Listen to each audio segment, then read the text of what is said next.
Hey guys, Chronicle here, and with Paper Mario Color Splash just having come out today, I just want to take the time to talk about something that could be another explanation for why, in the eyes of many fans of the series itself is in a bit of a tailspin, and or at least maybe not so much now. The game itself, Color Splash, is definitely an improvement compared to the miserable thing that is Sticker Star. But there are still pretty big issues, and it still falls way short of the first two games. And I say another explanation because of the other, particularly because of what's been mentioned, I think by one of the developers, that they decided to convert the Paper Mario series from RPG to an action-adventure series because of the other Mario RPG series, Mario & Luigi, that series itself has also taken a tumble in the quality of the games that they've come out with. At least after Bowser's Inside Story, Dream Team was okay. I really didn't like what they did with the change in art style, though. I think that just it didn't feel like Mario & Luigi. I think that what they had going for the first three games was a lot better. I think maybe the whole thing about having a 3D sort of thing, it just doesn't work for this series, in my opinion. And anyways, so back to Paper Mario. The last two games have really emphasized the paper aspect of Paper Mario.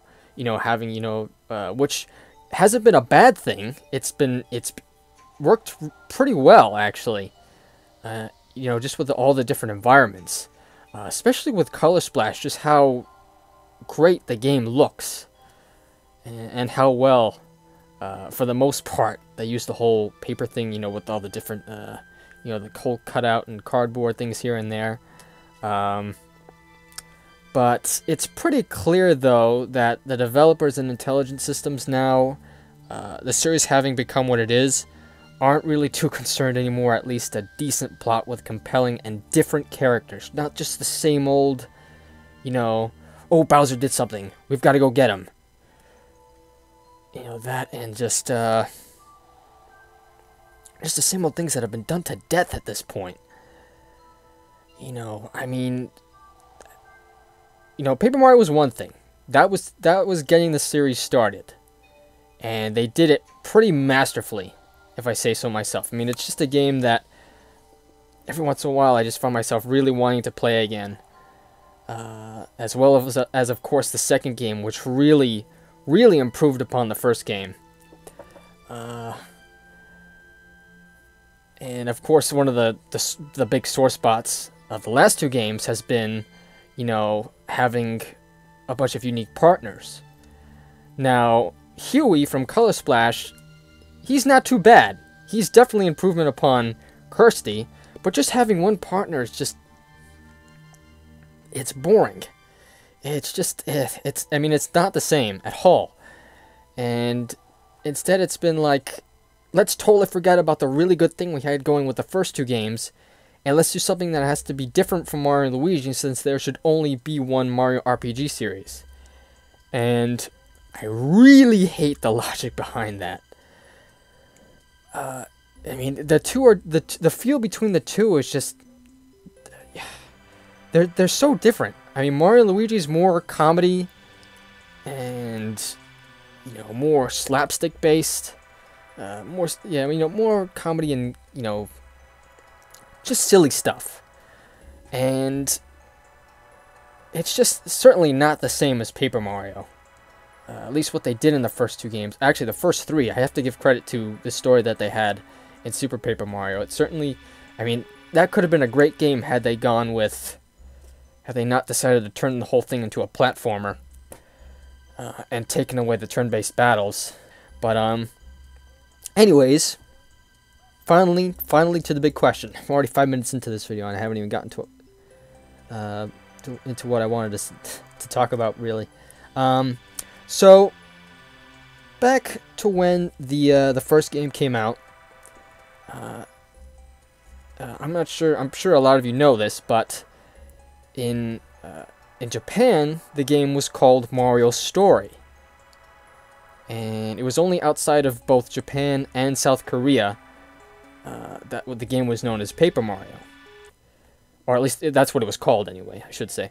And so now this is completely theoretical, but say they decided not to go with Paper Mario and they stuck with Mario Story as the title of the game worldwide, and used it for the following games. Could it have encouraged the developers of the last 2 games, maybe 3, to focus on more plot-driven gameplay rather than gimmick-driven? At least that's what I've felt, particularly with the stickers and the sticker star, and the battle system and Color Splash with the whole having to flick cards.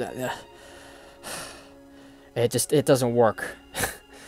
It's too tiresome, and no, didn't work.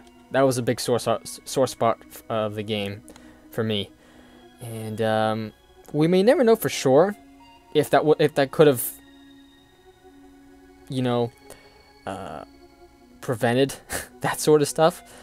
But why wouldn't it though? I mean, just the name itself should be a pretty clear indicator that the games would focus on a fun, unique story, or at least hopefully would be unique, and would, like Paper Mario did, what the Thousand Year Door did for the first game, gradually expands upon and/or improves things here and there that make each game stand out. You know, namely the 1000 Year Door. After a particular attack, you could, you know, do a move, or you know, you had the audience, and you'd use the audience to help you build up your, you know, your power to use, you know, abilities that you would get by collecting the crystal stars.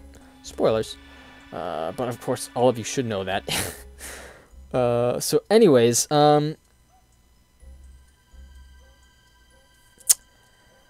that's, I guess one of the things I should, now that I think about it, what are the arguments against that idea?